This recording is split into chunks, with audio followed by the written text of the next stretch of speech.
आपणास व्हिडिओ आवडल्यास लाईक आणि शेअर अवश्य करा. नमस्कार, मी डॉक्टर मच्छिंद्र वांगर. महाराष्ट्रातील आणि देशातील हवामान परिस्थिती संदर्भात ताजा अंदाज देणारे. उत्तर भारतात एक WD सक्रिय झाला आहे. त्याच वेळेस दिटवा चक्रीवादळाचा प्रभाव सध्या आंध्र आणि ओरिसावर आहे. त्याचा छत्तीसगड आणि झारखंडवर देखील ढगाळ परिस्थितीच्या स्वरूपात परिणाम झाला आहे. त्यामुळे अपेक्षेपेक्षा थोडी तीव्रता त्याची सध्या वाढलेली आहे. भारतीय हवामान खात्याने काल 30 तारखेला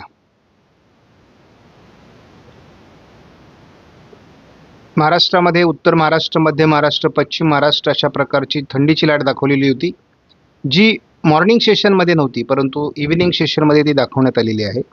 त्यामुळे एकदा थंडी पडल्यानंतर थंडीचा अंदाज दिला जातोय का असं कधी कधी वाटायला लागतं. आणि आपण बघतो कर्नाटक, तेलंगणा, अगदी आंध्र प्रदेशपर्यंत काल मेघगर्जनेसह पावसाचा अंदाज देण्यात आलेला होता. आणि तामिळनाडूमध्ये ऑरेंज अलर्ट देण्यात आलेला होता. आता ह्या पाठीमागचा अंदाज आपण का घेतोय, तर याचं मुख्य कारण आहे की हवामानात कशा पद्धतीने भारतीय हवामान खात्याकडून बदल करण्यात आलेले होते. आता 1 तारखेसाठी आज मराठवाडा, उत्तर महाराष्ट्र, मध्य महाराष्ट्र, पश्चिम महाराष्ट्र भारतीय हवामान खात्याकडून थंडीची लाट देण्यात आलेली आहे. संपूर्ण भारतात केवळ पंजाब आणि महाराष्ट्रामध्ये थंडीची लाट आहे, बाकी कुठे थंडीची लाटे संदर्भात उल्लेख केलेला नाही. असं का घडतं? खाली दक्षिण भारतामध्ये मेघगर्जनेसह पावसाचा अंदाज आहे, तर महाराष्ट्रामध्ये थंडीचा अंदाज आहे. असं का? तर यदा कदाचित हे महाराष्ट्रातील स्थानिक परिस्थितीचं प्रभाव या ठिकाणी तयार झालेला आहे. आणि आपण बघतो की तामिळनाडू, केरळ, रायलसीमा, आंध्र प्रदेश, कर्नाटक आणि तेलंगणा या राज्यांमध्ये अजूनही पावसाचा अंदाज कायम आहे. दक्षिणेतील पावसाचा अंदाज उद्या 3 तारखेला कमी होईल. महाराष्ट्रातील थंडीची लाट मात्र कायम असणार आहे. आपण या ठिकाणी बघतो की 30 तारखेचा हा मॅप आहे.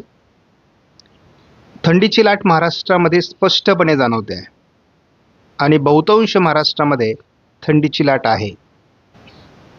आपण या ठिकाणी बघू शकता की पाऊस जो झालेला आहे तो आंध्र प्रदेशच्या काही भागामध्ये, रायलसीमाच्या दक्षिणी भागामध्ये, किरकोळ कर्नाटकच्या दक्षिण भागामध्ये, पूर्व केरळ आणि संपूर्णपणे तामिळनाडूमध्ये पावसाचा प्रभाव तयार झाला होता.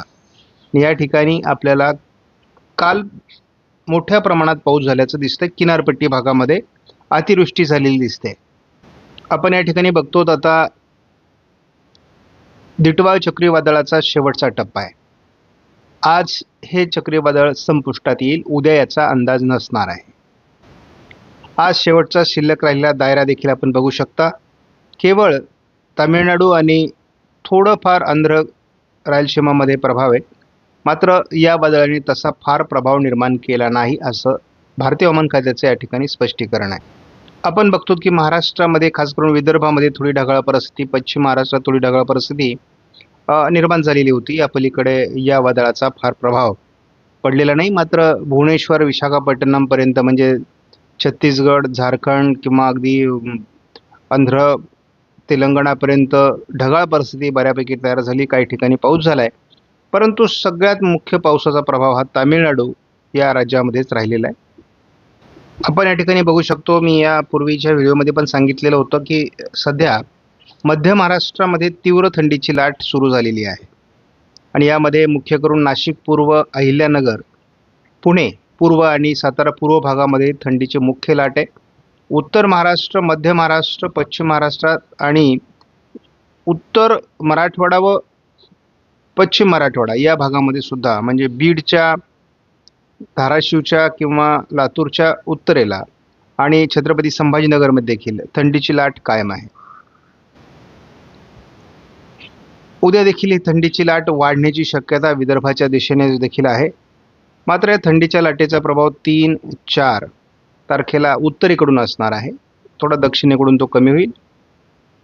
5, 6, 7, 8 या तारखांना थोडं महाराष्ट्रामध्ये थंडीचं प्रमाण कमी होण्याची शक्यता आहे.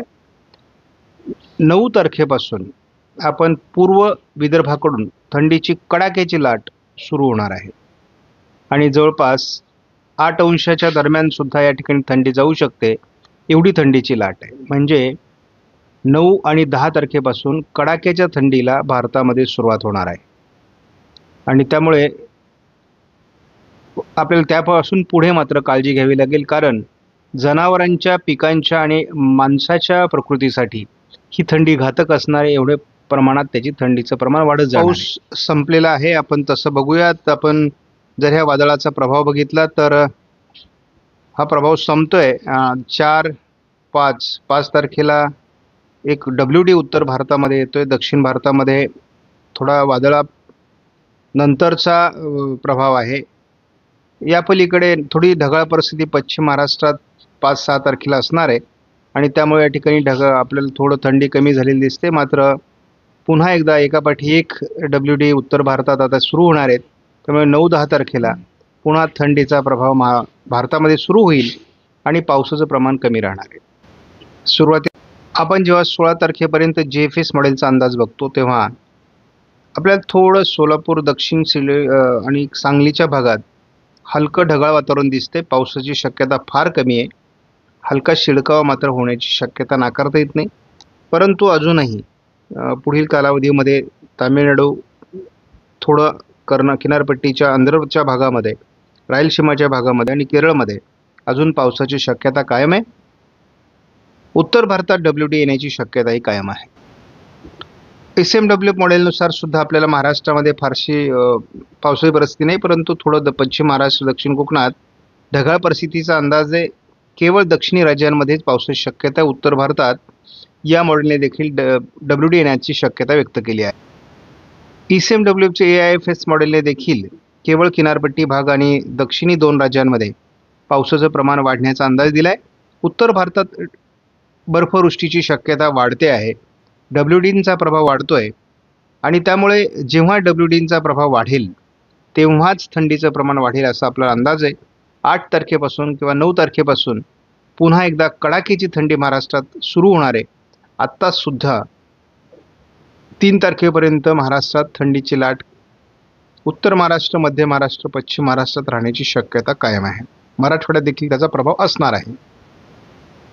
8 तारखेपासून किंवा 9 तारखेपासून उत्तर भारतामध्ये बर्फवृष्टी सुरू होते आणि त्यामुळे एकूणच त्याचा परिणाम थंडीमध्ये होणार आहे. 9 तारखेपासून विदर्भाकडून सिव्हिअर थंडी म्हणजे अगदी 8 अंशापर्यंत थंडीचा प्रभाव येऊ शकतो आणि त्यामुळे आपल्याला काळजी घेण्याची गरज आहे, सतर्क राहण्याची गरज आहे. पिकांना सुद्धा जेव्हा 10 अंशापेक्षा कमी थंडी होते तेव्हा पिकांना, जनावरांना, व्यक्तीला म्हणजे माणसाच्या प्रकृतीला देखील त्याचा वाईट परिणाम होत असतो. आणि आता जो काही इथिओपियामध्ये तयार झालेला राखेचा प्रभाव होता तो आता हळूहळू कमी होणार आहे उत्तर भारतातला आणि पुन्हा एकदा WD सक्रिय होणार आहेत. त्यामुळे थंडीचे प्रमाण वाढणार आहे आणि मी यापूर्वी सांगितलेलं आहे की थंडीचा गर्भ हा 15 डिसेंबर ते 15 जानेवारी असतो आणि मात्र इथे 10 तारखेपासूनच कडाक्याची थंडी सुरू होईल आणि ती जवळपास आपल्या अंदाजानुसार पुढे 26 जानेवारीपर्यंत राहण्याची शक्यता आहे. आपणास व्हिडिओमधील माहिती महत्त्वपूर्ण वाटल्यास लाईक करा, शेअर करा, चॅनलला सबस्क्राईब करा. धन्यवाद. जय हिंद, जय महाराष्ट्र, जय बळीराजा.